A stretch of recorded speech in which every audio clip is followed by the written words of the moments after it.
नमस्ते सदावत्सल्य मातृभूमि, जय हिंद दोस्तों। आज की टॉप डिफेंस हेडलाइंस है। भारतीय नौसेना इजराइल से खरीद रही है Orbiter 4 maritime unmanned aerial vehicles को। डीआरडीओ की सेंटर फॉर एयरबोर्न सिस्टम ने इंडियन कोस्ट गार्ड के लिए C295 मिलिट्री ट्रांसपोर्ट एयरक्राफ्ट के सेंसर्स पर काम करना किया शुरू। भारत ने एक बार फिर नोटम जारी किया है सरफेस टू सरफेस मिसाइल को टेस्ट करने के लिए।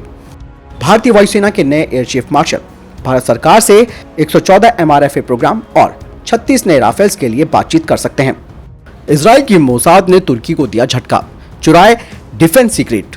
मिराज 2000 के कलपुर्जों के लिए इंडियन एयरफोर्स ने किया नया सौदा। अमेरिका भी चाहता है कि भारत को UNSC में स्थायी सीट मिले।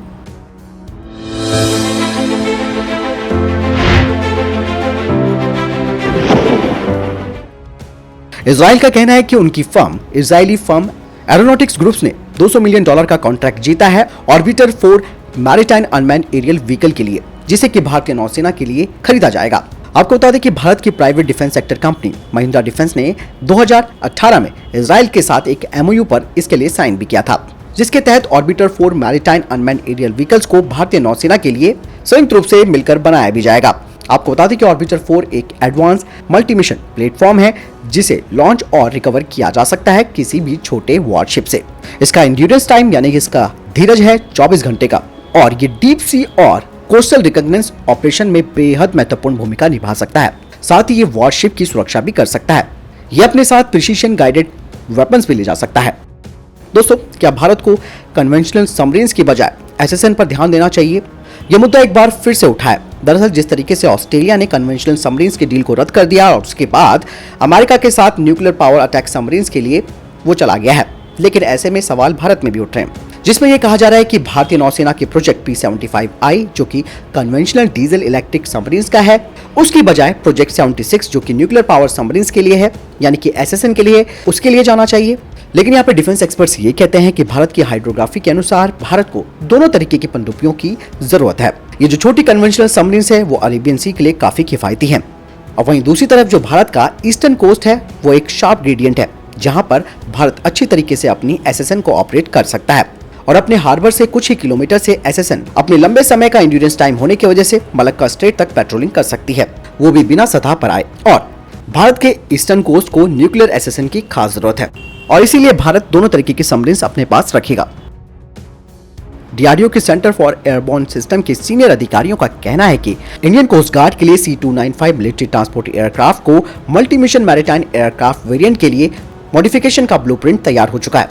इस प्रोग्राम के तहत 70% सेंसर्स काफी हद तक एक ही समान है, जिन्हें airborne early warning and control system पर लगाया गया है, जिसका इस्तेमाल भारतीय वायुसेना करती है। यानी कि इन समान सेंसर्स को, यानी कि जो कॉमन सेंसर्स हैं, उनमें थोड़ा बहुत बदलाव किया जा सकता है। मल्टी मिशन मैरीटाइम एयरक्राफ्ट में ISR रडार भी लगा होगा, जिससे मीडियम एल्टीट्यूड से एयर और सी सरफेस के टारगेट को ट्रैक किया जा सकता है, साथ ही डिटेक्शन भी। भारत ने एक बार फिर से नोटम को जारी किया है 26 से 28 अक्टूबर के बीच, जिसमें कहा जा रहा है कि सरफेस टू सरफेस मिसाइल का टेस्ट किया जा सकता है। ये टेस्ट अंडमान और निकोबार से किया जा सकता है। हालांकि नोटम की रेंज नहीं बताई गई है, लेकिन कहा जा रहा है कि इसकी रेंज 400 किलोमीटर हो सकती है, जिसमें यह अनुमान लगाया जा सकता है कि 400 किलोमीटर रेंज वाली anti ship variant BrahMos missile का टेस्ट किया जा सकता है, जो कि भारत के समुद्र और लैंड यानी कि जमीन के large stand of range target के लिए बेहद उपयोगी भी है, और ये पिन पॉइंट टारगेट एक्यूरेसी के साथ किसी भी मौसम, दिन और रात में टारगेट को तबाह कर सकती है। अगली अपडेट भारतीय वायुसेना को लेकर आ रही है। डिफेंस एक्सपर्ट्स का कहना है कि नए एयर चीफ मार्शल भारत सरकार से 114 MRFA प्रोग्राम और 36 राफेल के लिए भारत सरकार से बातचीत कर सकते हैं। इसके अलावा वे भारतीय वायुसेना के लिए मिड एयर रिफ्यूलर्स पर भी बात करेंगे। कुछ रिपोर्ट्स बताती हैं कि इंडियन एयरफोर्स अपने स्क्वाड्रन की स्ट्रेंथ को अनुकूलित करना चाहता है, क्योंकि आने वाले कुछ समय में भारत को S-400 एयर डिफेंस सिस्टम मिलने वाला है, और साथ ही भारत 36 और नए राफेल लेगा। राफेल की एक स्क्वाड्रन Su-30 के 2.5 स्क्वाड्रन के बराबर है, खास करके टर्न अराउंड टाइम और मेंटेनेंस के मुकाबले में। हालांकि इस बात की पुष्टि नहीं की गई है कि S-400 खरीदने के बाद क्या भारत अतिरिक्त फाइटर जेट्स लेगा या नहीं। ये तो दोस्तों वैसे ही बात हो रही है जैसे कि बुलेट प्रूफ जैकेट के बाद बुलेट की आवश्यकता नहीं पड़ती। नवंबर 2020 में ALH Mark III का टेल बोन फोल्डिंग ऑपरेशन किया गया था, और 2021 की शुरुआत से ही HAL ने इसके क्वालिफिकेशन और सर्टिफिकेशन फ्लाइट ट्रायल शुरू कर दिए थे। अधिकारियों ने कहा कि 2021 के अंत तक ये सभी ट्रायल्स पूरे हो जाएंगे। इसके अलावा अब ALH Mark III के समुद्र पर आधारित ट्रायल्स, जिन्हें की वॉरशिप के डेक से किया जाएगा, उसे आने वाले बाद के चरणों में किया जाएगा। भारतीय वायुसेना की तरफ से 31 अगस्त को एक फ्रांसीसी निजी फर्म के साथ चरणबद्ध तरीके से हटाए गए मिराज 2000 विमानों की खरीद के लिए लगभग 300 करोड़ रुपए के करार पर हस्ताक्षर किए गए, जिनके कलपुर्जों को यहां इस्तेमाल में लाया जाएगा। फ्रांसीसी वायुसेना ने राफेल के आने के बाद मिराज 2000 को चरणबद्ध तरीके से अपने बेड़े से हटा दिया, लेकिन भारत में अभी भी 50 मिराज का बेड़ा सेवा में है। पिछले एक साल में भारत ने अपने इन विमानों के लिए आवश्यक कलपुर्जों की आपूर्ति सुनिश्चित करने के लिए इस तरीके का दूसरा सौदा किया। बताया जा रहा है कि इंडियन एयरफोर्स ने पिछले साल चरणबद्ध तरीके से हटे 16 मिराज की आपूर्ति के लिए फ्रांस की वायुसेना के साथ एक करार पर हस्ताक्षर किए थे, जिनकी डिलीवरी इस साल पूरी हुई है। भारत में मिराज के लगभग आधे बेड़े का व्यापक स्तर पर अपग्रेड भी हुआ है, जिससे कि इस विमान के इस्तेमाल की अवधि बढ़ गई है, लेकिन अपग्रेड की प्रक्रिया काफी धीमी रही है। अपग्रेड का मतलब है कि भारत के मिराज कम से कम 1 दशक तक उड़ान भरते रहेंगे, और इसके लिए ये सुनिश्चित करने की जरूरत महसूस की गई है कि विमान के लिए आवश्यक कलपुर्जों की आपूर्ति बनी रहे। सूत्रों ने बताया कि मिराज का इस्तेमाल करते रहे देश अब धीरे धीरे अपने बेड़ों से इन्हें हटा रहे हैं।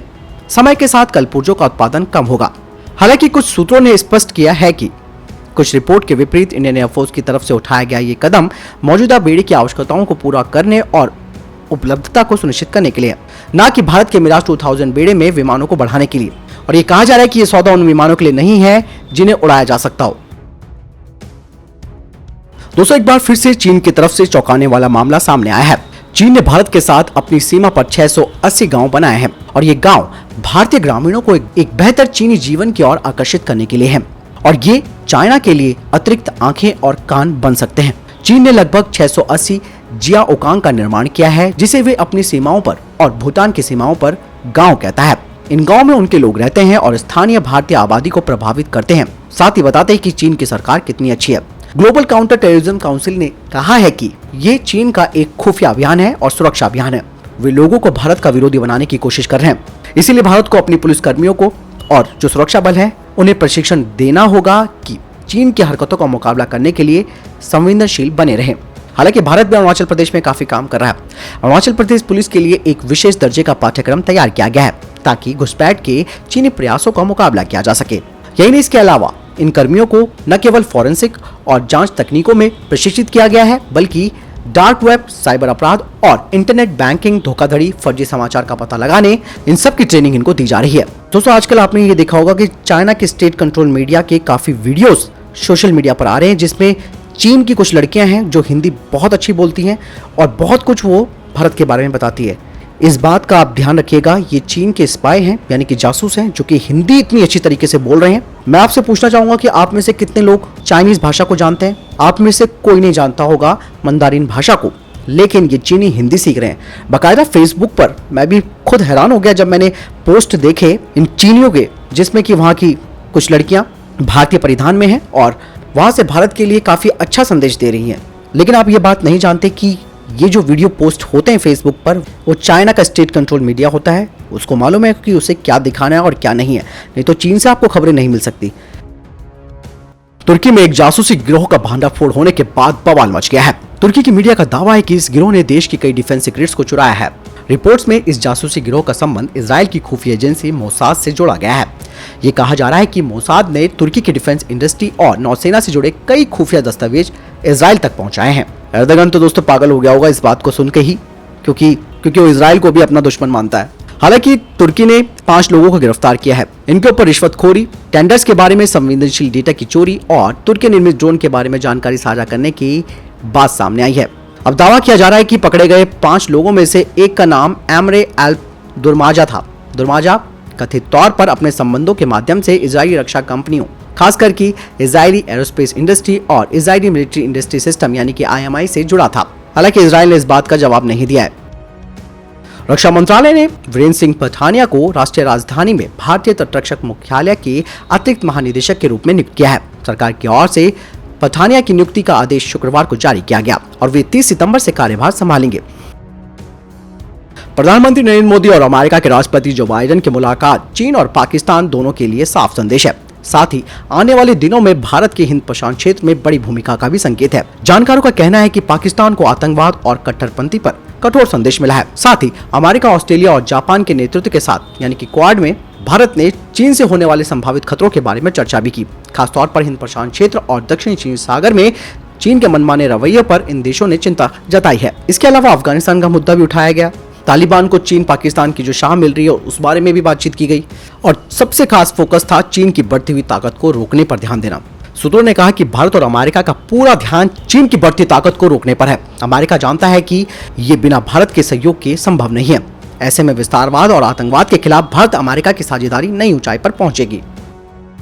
विदेश सचिव हर्षवर्धन श्रृंगला ने कहा कि अमेरिका के राष्ट्रपति जो बाइडेन को लगता है कि भारत को संयुक्त राष्ट्र सुरक्षा परिषद में स्थायी सीट मिलनी चाहिए।